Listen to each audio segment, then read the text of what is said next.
আমরা এরকম হতো, সকালে যেতাম, রাত্রিরে কখন ফিরবো কোনো ঠিক থাকতো না, আর এক্সাইটমেন্টও কাজ করতো, নতুন এবং জিনিস। শুধু তাই না, আমাদের একটা আলাদা রকম উত্তেজনা ছিল যে একটা ভারতবর্ষের প্রথম মেট্রো কলকাতা, তার জন্য আমরা কাজ করছি, এটা একটা আমাদের গর্বের জিনিস ছিল। তোমার রিক্রুটমেন্ট হয়েছিল কত সালে? আমাদের যে রিক্রুটমেন্ট, সেটা রেলওয়ে রিক্রুটমেন্ট বোর্ডের আন্ডারে আমাদের রিক্রুটমেন্ট হয়েছে, বাট ফর মেট্রো রেল।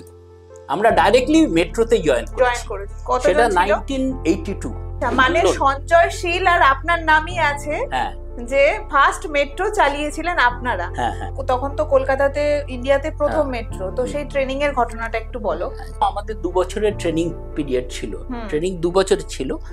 আমরা আমাদের দমদমে একটা ট্রেনিং সেন্টার ছিল, সেখানে আমাদের 2 জন ইনস্ট্রাক্টর, ওনারা আমাদের থিওরিটিক্যাল ট্রেনিং, এবং বললাম যে ওই দমদম থেকে বেলগাছিয়া মিড পয়েন্ট পর্যন্ত একটা ট্রায়াল রান আমরা ওখানে করতাম, সেইটা হতো, মানে প্র্যাকটিক্যাল ট্রেনিং এটা।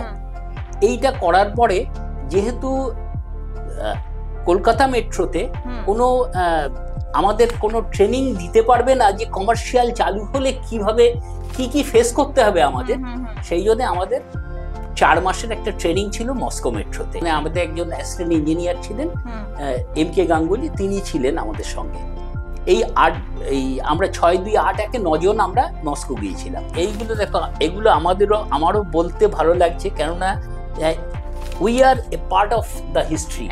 কেননা আমি এখনো গর্ববোধ করি যে আমি মেট্রোর একটা পার্ট, কেননা metro is the life line of the Kolkata.